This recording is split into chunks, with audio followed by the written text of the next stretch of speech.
my dear student. I am appearing again with a new topic, that is past perfect tense.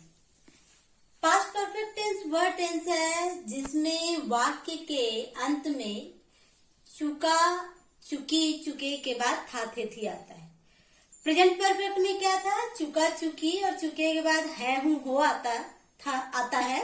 और past perfect tense में चुका, चुकी और चुके के बाद था, थे, थी आता है। तो हम ये समझेंगे कि वह पास्ट परफेक्ट टेंस है। तो let's come to know what is the format of past perfect tense. तो देखिए, पास्ट परफेक्ट टेंस में अफर्मेटिव सेंटेंस में पहले सब्जेक्ट होगा, हेल्पिंग वर्ब हैड होगा, फिर वर्ब थर्ड फॉर्म होगा, फिर ऑब्जेक्ट होगा। जैसा कि हमने आपको पहले भी ये बताया है कि किसी भी टेंस को आइडेंटिफाई करने के लिए उसके हेल्पिंग वर्ब को आइडेंटिफाई करना बहुत जरूरी है, क्योंकि टेंस का फॉर्मेट पास्ट पर प्रेजेंट परफेक्ट का भी फॉर्मेट वही होगा, फ्यूचर परफेक्ट का भी फॉर्मेट वही होगा, केवल चेंज क्या होगा? Helping verb. तो अफर्मेटिव सेंटेंस में जो है पास्ट परफेक्ट टेंस का मेकिंग फॉर्मेट क्या है? पहले सब्जेक्ट रखते हैं, फिर had as a helping verb रखते हैं, फिर वर्ब का थर्ड फॉर्म, देन ऑब्जेक्ट। तो आई इसमें एक ही हेल्पिंग वर्ब है, तो ये चाहे फर्स्ट पर्सन हो या सेकंड पर्सन हो या थर्ड पर्सन हो, सबके साथ हैड ही होगा। तो इसलिए I, we, you, they, he, she, any name, had, verb third person, verb third form, तो यहाँ पे रिटन हुआ a story. Then come to the negative sentence. Negative sentence में क्या है? हैड नॉट लगा देंगे, क्योंकि नेगेटिव है तो नॉट लगाएंगे। सब्जेक्ट होगा, फिर हैड होगा, फिर नॉट होगा, फिर वर्ब का थर्ड फॉर्म होगा, फिर ऑब्जेक्ट होगा। इंट्रोगेटिव सेंटेंस में देखिए, जो इंट्रोगेटिव सेंटेंस में अगर WH नहीं है तो जो हेल्पिंग वर्ब है उसको सब्जेक्ट के पहले ले आते हैं, तो इसलिए यहाँ पे हैड पहले आया है। उसके बाद देखिए सब्जेक्ट है, उसके बाद वर्ब का थर्ड फॉर्म है, then object, then question mark. जैसे अब एग्जाम्पल में देख लीजिए, had, I, we, he, she, they, you और any name written a story.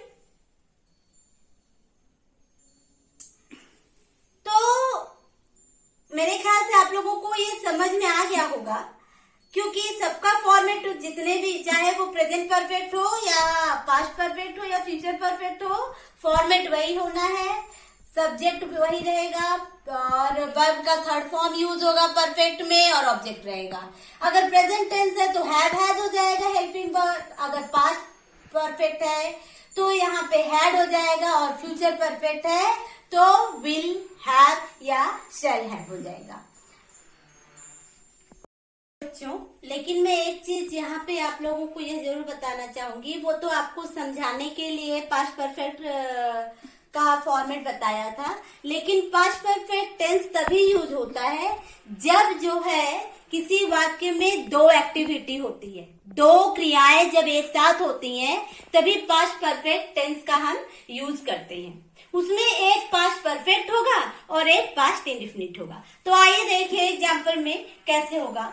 जैसे मेरे खाना खाने से पहले माँ भोजन पका चुकी थी।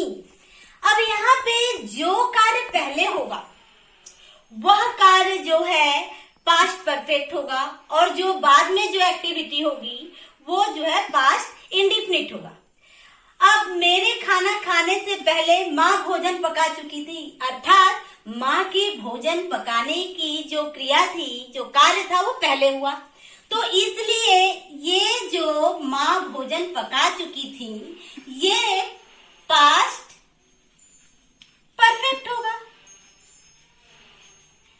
और मेरे खाने की जो क्रिया थी, एक्टिविटी थी, वो बाद में हुई, इसलिए ये जो है पास्ट इंडेफिनिट होगा।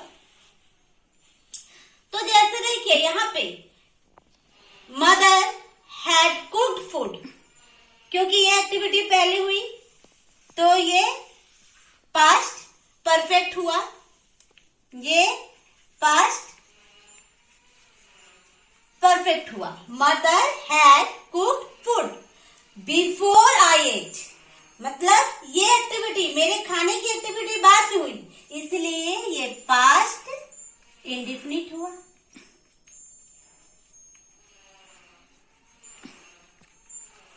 अब उसी प्रकार देखिए दूसरे एग्जाम्पल को देखिए बेहतर समझने के लिए। मैडम के आने के पहले मोहन क्लास में पहुंच चुका था। तो यहाँ पर देखिए मोहन के क्लास में पहुंचने की जो क्रिया थी मैम के आने के पहले हो चुकी थी, अर्थात मोहन क्लास में पहुंच चुका था। ये जो है ये सेंटेंस जो है पहले हुई है, इसलिए ये पास्ट परफेक्ट में इसको चेंज करेंगे। Mohan had read in the classroom, अब देखिए ये वाला Mohan had read in the classroom, ये एक्टिविटी पहले हुई, इसलिए ये पास्ट परफेक्ट होगा। और मैम के जाने की क्रिया, क्लास में पहुंचने की क्रिया बाद में हुई, इसलिए ये जो बिफोर मैम केम ये पास्ट इंडेफिनिट होगा।